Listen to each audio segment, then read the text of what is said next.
feel good! My name's Graeme Snowdon. I'm 66 years old. I'm retired now, I've been retired about 4 years, and my profession before kiting was a medical scientist in nuclear medicine at Royal North Shore Hospital in Sydney. I got into kite surfing in 2003, probably because I was looking for something new to do. We'd been windsurfing many years ago and needed something new, and a friend living out at Kurnell was into kite surfing, and I used to drive across Botany Bay every afternoon on the way home from work, and I'd see the kites out, and they looked interesting, so I approached him and bought a second-hand kite, and that was where it all started from. And my son Matt decided to take it up with me at the same time. I started with a very early Nash kite. It was a 4-line kite. Well, because we started on twin tips like everybody else does, and rode twin tips for quite a few years, and from then moved on to a strapless type of board, like a surfboard arrangement, and now the last 2.5 years have been foiling. So foiling is my passion for now. The foiling is hard, it's not easy. Even the simplest things that you can do on a strapless board, like changing feet and carving around, takes an enormous amount of effort to learn.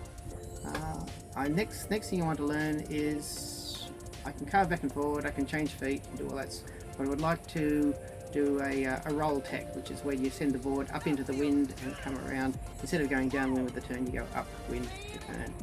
So that's the next thing to learn. That's a hard one. I think I just like the technical nature of it, but there's nothing nicer than just gliding above the water silently.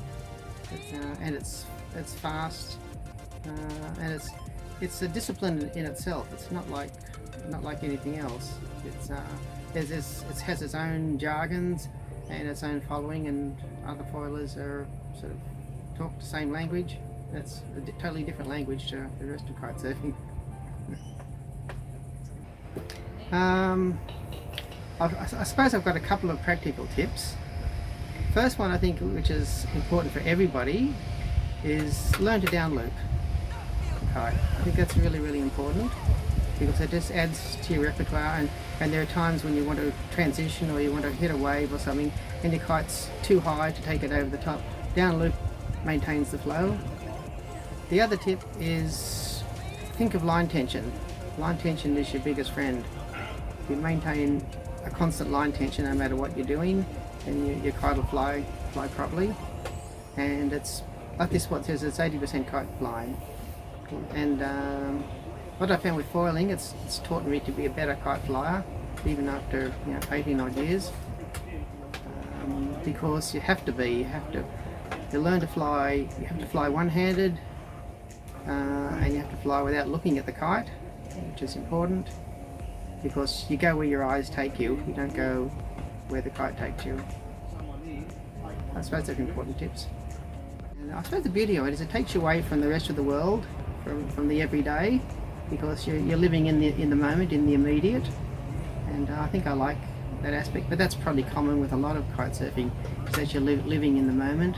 I think that's one reason we like it for what it is.